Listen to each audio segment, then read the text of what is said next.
Hey all, breakfast menu అనేది మనం ముందు రోజు నైటే ప్రిపేర్ చేసి పెట్టుకుంటే నెక్స్ట్ డే మార్నింగ్కి మనకి పెద్దగా హెడేక్ ఉండదన్నమాట.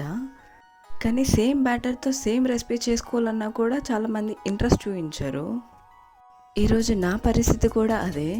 ఫ్రిడ్జ్లో ఇడ్లీ పిండి ఉంది, నిన్న ఇడ్లీ అయితే వేసుకున్నాము. కానీ ఈరోజు ఇడ్లీ పిండితో పునుగులు ట్రై చేద్దామని ఇలా ఇడ్లీ పిండిలో ఓపిక లేకపోయినా ఇలా అన్ని చిన్న చిన్నవిగా ఉల్లిపాయ, పచ్చిమిర్చి, క్యారెట్ తురుము, ఇంకా కరివేపాకు కూడా తుంచి వేసుకోండి. తినేటప్పుడు పక్కకు పెట్టకుండా తినేస్తాము. తర్వాత జీలకర్ర వేసుకోండి.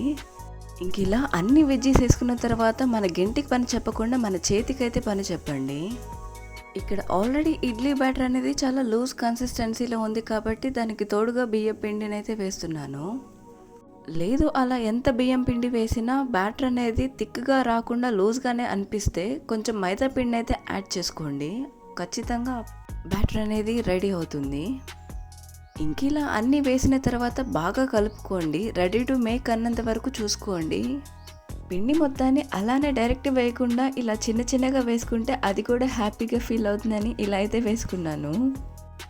కొన్ని మన కంటితో చూస్తేనే చెప్పేయచ్చు ఇది చాలా బాగుంటుంది టేస్ట్ అని. సేమ్ నాకు కూడా ఇది చూడగానే అలానే అనిపించింది, పర్ఫెక్ట్గా వచ్చింది అనిపించింది.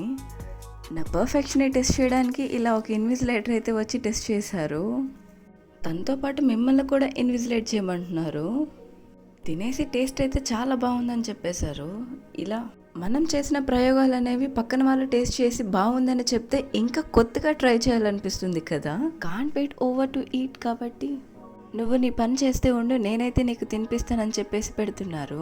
ఇక్కడ మేము పల్లి చట్నీ ఇంకా కొబ్బరి కారంతో అయితే టేస్ట్ చేస్తున్నాము. నాకు చట్నీతో కన్నా కొబ్బరి కారంతో బోండాలు తినడం అంటే చాలా ఇష్టం. Finally, we have finished this morning as a super morning with this yummy and delicious recipe. If you wanna try, please give it a try.